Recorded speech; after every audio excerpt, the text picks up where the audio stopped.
Come on through, Cookie. I want to put my soapbox. That's basically it. Let's talk about drag and all its forms.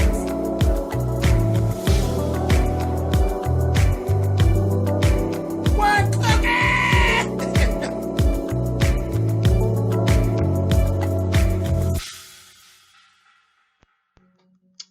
Hey, you guys, thanks so much for clicking on this video. This is my review for season 6, episode 8 of Married to Medicine. We just going to jump right on in here and start talking about Toya like we've been for like the last, I don't know how many episodes we were jumping in talking about Toya. Toya's crazy. She is absolutely so crazy. She is really hell-bent on this whole thing of, all my friends have to do as I say. They need to let me know their every move, or they're not being good friends, or they're not my friends at all. I find the friendship between her and Tessa, that whole thing, I just find that disturbing. Because again, Tessa came in, we were introduced to Tessa as a friend of Toya's. And Toya acts like she can't stand Tessa. And it's strange. And it's like she's not even trying to get down to even try to understand or want to hear anything other than I hate Tessa. I hate Tessa. And that's just kind of weird to me. I don't know what that is. I really feel, and it's so crazy because this is something that generally has not happened with this show. And I've been around from the very, very beginning. With this show, there hasn't been so much of a scramble for, I'm going to make this bitch my storyline. There hasn't really been a scramble for that on the Married to Medicine franchise. Literally, whenever they get started, there's generally a real problem with people. It ain't, like with Heavenly and Mariah, I don't feel like Heavenly tries to make Mariah her storyline. I think Heavenly literally actually does hate Mariah. She don't fucking like her. She don't like her. She don't like her mammy, and I feel like Mariah really doesn't like Heavenly. She thinks she got a dirty fucking house and she's old brutally bitch and she don't care for her. Like, I think that shit's genuine. I don't feel like they are using each other for a storyline.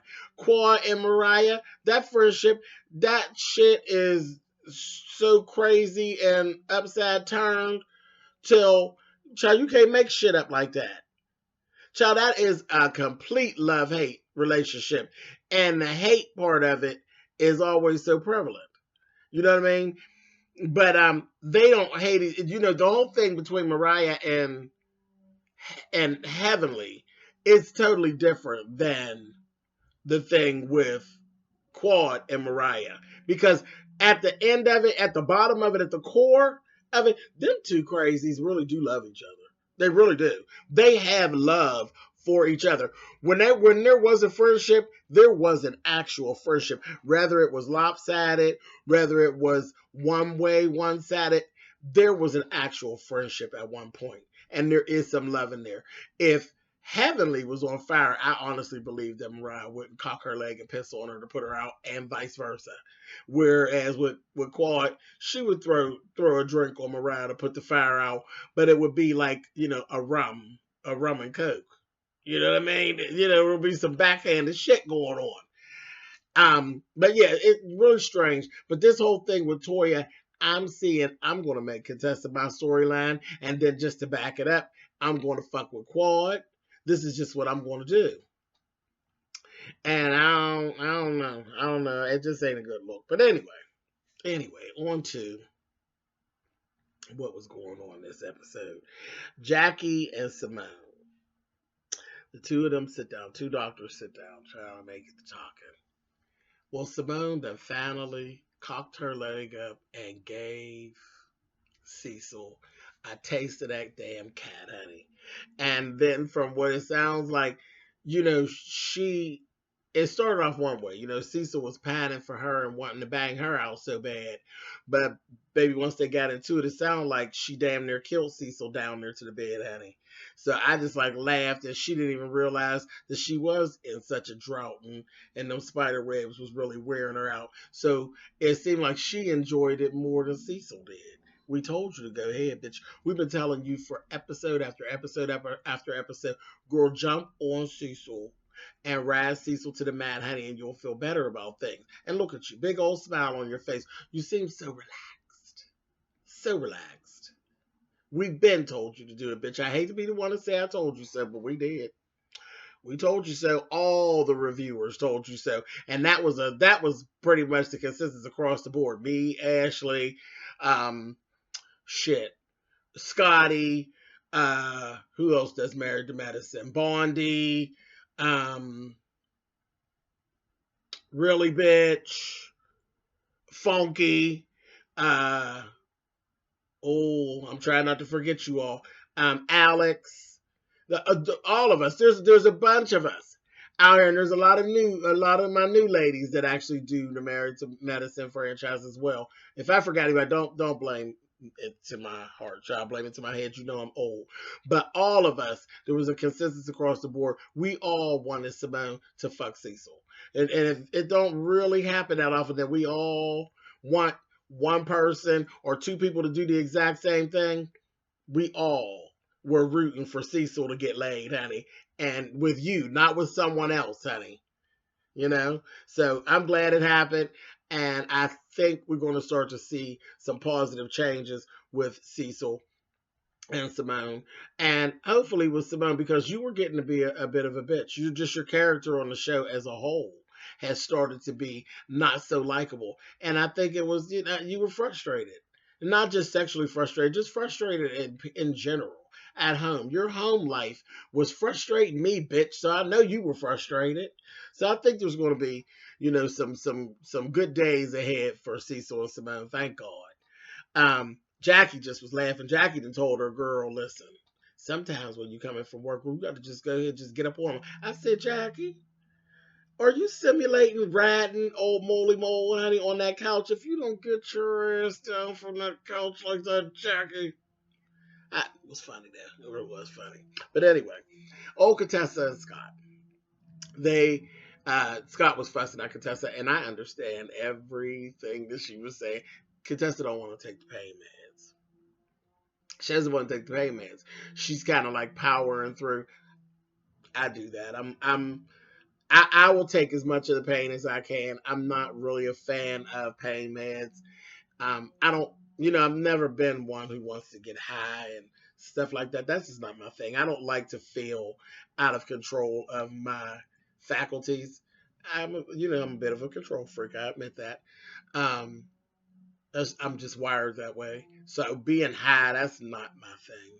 That really is not my thing. I don't like not being in control of myself. So yeah, and then there's probably deeper things that go on as far as that, as far as her father dealt with a lot of substance abuse, and who knows if it's part of her makeup. You just don't even want to tap into it, just don't even want to mess with it. So I definitely understand that. But girl, Scott was like, if you don't take a goddamn pill and shut the fuck on up, honey. She was saying the kids just keep running it, and I'm like, that is how it is in the hospital. You don't get any rest when you're in the hospital. Every 5 seconds, somebody's in there taking blood, sticking you with something, or trying to do something to you, or trying to make you. It's always something. So I understood where she was at. I'm definitely. I hate that this is what her story is at this point, and we're not getting to see Contessa really having fun and stuff. But I've really gained a lot of respect for Contessa, where I didn't not have respect for her, but I'm learning her, and I'm learning her who she is as a woman, and I'm really liking what I see, and knowing that if I'm just enjoying this part of her where she's actually under the weather, that I think I will really like Contessa a lot getting to know her when she's, doing her thing and being back at work and having fun and dealing with the kids and stuff. So I'm looking forward to more time with Contessa and Scott. I like them as a couple. And I'm liking Dr. Jarrett. We're not seeing a whole lot of Dr. Jarrett, but she's just sharp enough to keep my interest peaked. So I think I'm liking Dr. Jarrett, and I hope she gets a spot on this show. And y'all need to go back and goddamn get Janice. Now I'm telling y'all now, damn it. Anyway, okay, so Mariah and Aiden. Aiden comes home. He gets to telling her there's been some shakeup at the hospital where Aiden works, and they were bought out by another corporation, and it all kind of boiled down to she's probably going to have to relocate, and she just is not happy about it. Because they're talking about her going to the West Coast, and she just is not feeling that at all. She just wasn't. She was ready to start crying. She's like she wanted to raise her kids in Atlanta, and they're talking about California. So I definitely understand that. I definitely understand it because it's a whole different type of life, especially when you're talking about raising kids, being on the West Coast as opposed to being down south, down in Atlanta. Like that's two different worlds. So I definitely understand where Mariah was with that. But Aiden was just so very calm. You know what I mean? He was so calm, and she was like ready to be in a tizzy. So that was really, really interesting. But I was like, all right. It is just so good that, because y'all know I'm not really a fan of Mariah's, but it's so good that we're getting to see pieces of her home life that don't involve Shoot Lucy and don't involve Lake. And you're getting to see good parts about Mariah so it can kind of balance out. Because, I had got to a point where I don't even want to see her ass on screen. You know what I mean? But there's all the little stuff that we get to see with her and Lauren and Aiden. They got on my nerves to where I can't with Aiden. But, just I'm glad they're throwing these little nuggets in of decency. So it makes them a little easier to deal with them too. Anyway. Now two that I don't care if I see them more heavily in this therapist. That blockhead motherfucker. I just can't. I can't with him. His ass is boring. I don't really feel nothing that he's saying and don't care about nothing he's saying. Heavenly, yeah, you and your spiritual journey and this, and I'm seeing some changes. Some changes. She's dealing with some of her shit, and that's cool. That's cool. I'm cool with that. It's cool, Heavenly.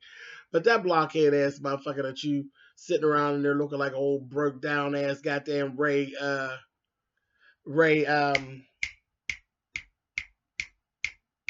what's that motherfucker that sang that damn Ghostbuster song? I can't even think of his damn name. Ray is his first motherfucking name. The guy that sang the Ghostbuster song. I like him. He was cute. But this one looked like an old broke down sideways turnover shoe version with a too tight suit on version of him. I can't with him. Yeah, that's terrible that I can't think of that man's name. It's terrible. He was a good artist back in the 80s. Ray, motherfucking name Ray. But anyway, that's terrible. My ass is getting old, child. So if I'm getting old, you can imagine how old that motherfucker is. Anyway, moving the fuck on. I'm done with the therapist at Heavenly. Fuck that therapist, blockhead motherfucker. Anyway, Quad. We got another scene with Quad and her mom and her aunt Bev, and just more of the same. Nothing really. They really didn't talk about too much. She's moving into her place. She got her new place, moving in there, and her mom kind of opened up about the marriage between, I'm guessing it's the marriage between Quad's father and her, and it wasn't always the best. Now, what I'm going to say is I'm going to say take a bow to people who actually do make it through and do what they do, because one thing I've never heard anything. I believe Quad's parents were still married, and it just sounds. She said I went through a bad marriage. So if she's still talking about Quad's dad, the marriage to Quad's dad, because to my knowledge, Quad's mother and father stayed married the whole way through. Quad's father has since passed on.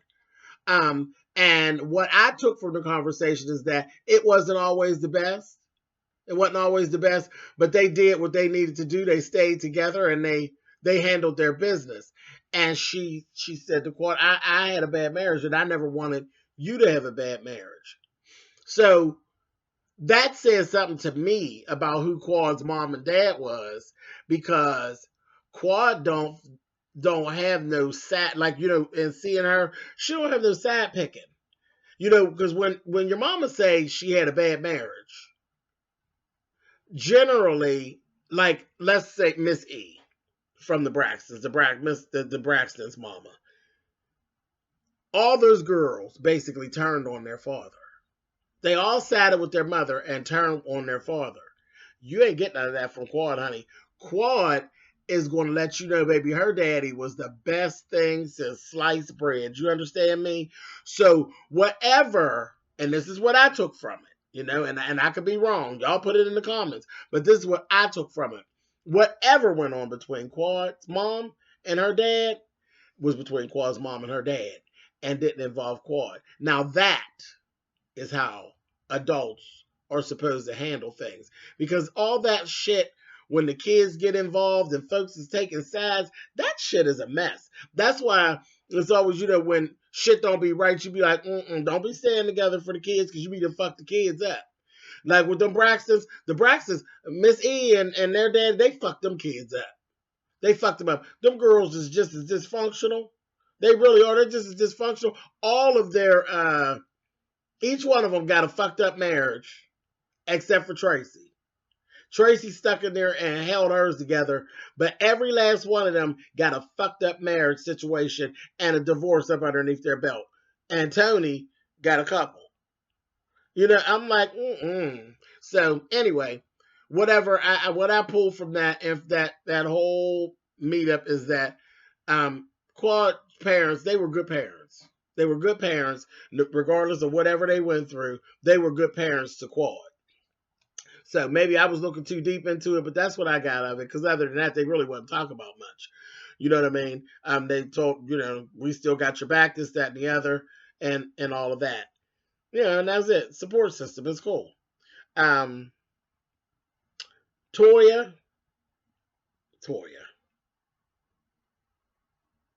I had a rough time from like the halfway point going forward. They were going to have, Jackie decided to have this slumber party. So they're having a slumber party and all of that. And Toya and old messy ass Eugene, halfway through the program we saw where the blogs came out with the whole information about Gregory and Quad filing for divorce. And Toya had got all started up, and she was talking about how they was going to this slumber party and all this, and basically had it all down. It's all on film how she was going to the party and fuck with Quad. This is what I'm doing. We're going to this party, and I'm fuck with her. I'm going to make her talk and this, that, and that. Really? They got on down there to the party. First things first. Heavenly and Mariah. Heavenly's there already. Mariah shows up. Heavenly came out. She didn't speak to Mariah. She didn't fuck with her. So, just say shit. Now, I ain't got no problem with that because every time y'all get to talk to each other, it's always toxic and fucked up. So what the fuck? What am I talk to you for? So they ain't saying shit to each other. And then Jackie addressed it. Jackie said, y'all ain't gonna speak? Like, really? Is this what we're doing? This ain't even what this is all about. So then she was like, then Mariah jumped right out and threw some shade. Hey, Heavenly Girl, I like your long johns, honey. They always supposed to wear onesies. It wasn't long johns, bitch, and you know it. You just being shady. And she's like, get a job, bitch. How about that? What that damn Heavenly said in her confessional. I cracked up. I said, Lord have mercy. So then they just went on, and it was so fake and phony. You know what I mean? Oh, well, hey, girl, how are you? You look nice. All that. I was like, child. Then Toya threw shade at Simone. No reason why. Oh, girl, look at you. Oh, ooh. And then in her confessional, she's like, girl, what is that shit? That ain't Halloween. Child's always Halloween with Simone. You know Simone can't dress. So why you always got to draw attention to it? You know her ass can't dress. Don't give a damn. Anyway, then Quad finally shows up. She shows up, and right away it gets started. Quad basically put it out there.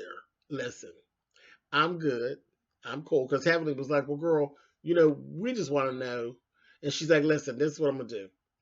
I've been quiet. I'm going to be quiet. I don't want to talk about all that. I'm not going to allow you all to ask me any questions about what's going on. Everything's cool. And I just came here to actually have a good time. And that's it. Now, I didn't see no problem with that. I really didn't. I didn't see a problem with it. Now, I mean, in the grand scheme of things, yes, it's a reality show. Yes, the show is all about getting the tea and getting the mess. But in a real life setting, because it's supposed to be reality TV, is there really an issue with a bitch roll into a room who's going through a divorce and say, I don't want nobody asking me no questions about my divorce tonight. I'm really here to have a good time. This is a party. Let's have a party. Is there really an issue with that? Honey, that motherfucking Toya got to going. Well, Heavenly said, well, I just want to say this, Quad. We just want to know, are we being good friends to you? And how are you? Are you okay? That's all. That's all I want to know. Are you okay? And she said, I'm okay, Heavenly. I'm okay. And then Toya said, well, I want to ask you a question. And the way Toya led in was exactly how Toya, and you'll see it, Quad will see it later on, where, well, she's seen it when we seen it, that Toya had said she was going to fuck with her, make her talk. And she said, I want to ask you a question. And Quad was like, I'm going to stop you there, Toya. You're not going to ask me nothing because I'm not going to allow you to ask me nothing. And baby, that started the argument. And they got to going back and forth. And Toya got real nasty first when she said, Cora said, now come on, Toya, fix your face. I'm looking in your face and I don't like how your face is looking. Now stop it. And she gonna say, I'm grown and I can do whatever the fuck I want to do with my motherfucking face. I said, including get punched in it, bitch. Including get punched in it. She's just too much. Too much. So it ended up going back and forth. Quad got to screaming and hollering. Toya screaming and hollering. Jackie intervened and said, gave this little speech about how Toya is really the sweetest person. I don't know when that is, but okay. She's really sweet, but she loves hard and this, that, and the other. Jackie, you can say what you want. I think you done had a couple bourbons. Toya is a messy bitch. One of the messiest of messy bitches that I know. Period. Period. And anyway, they ended up hugging it out, and I was just like sitting there like, how long that gonna last? 2 more episodes? All right, whatever. So they supposedly squashed their little beef. And we were led to believe that it went on from there. They actually, and it was like a cool party. They actually did imitations of each other, and it was pretty funny. Nobody got offended or anything. It was funny, but as soon as they start, who was doing Toya? I can't even think of who it was that did Toya. Oh, it was Heavenly did Toya, and Toya. I don't know who that is. I don't know who that. Bitch, everybody know it was you. Miss Designer Labels. And then when she did the big fat funky ass walk, I was hollering. I was dead on. Dead on. Toya be just as in denial, child. She's just as crazy as she can be. She nice. Really? When is that? Jackie was drunk, I believe. Anyway, but that's it. That's all that happened to Married to Medicine. They are like this right now. They cool. Now, I'll just give you a little taste because I did a little extra earlier this week on Mariah and her bullshit that she's doing. She always somewhere doing something. She done got over there on Andy's little show that Watch What Happens Live over there on it again with that quad shit. Were you over there sitting reveling in the fact that they're getting divorced? You were enjoying yourself and doing the nanny nanny boo boo thing about them getting divorced because that's what I got. Girl, you spend time contradicting yourself and looking crazy on TV. I don't get it. I don't get it, and you don't think that it's a bad look for you. You losing your mind. Absolutely, Mariah. I don't get it, girl.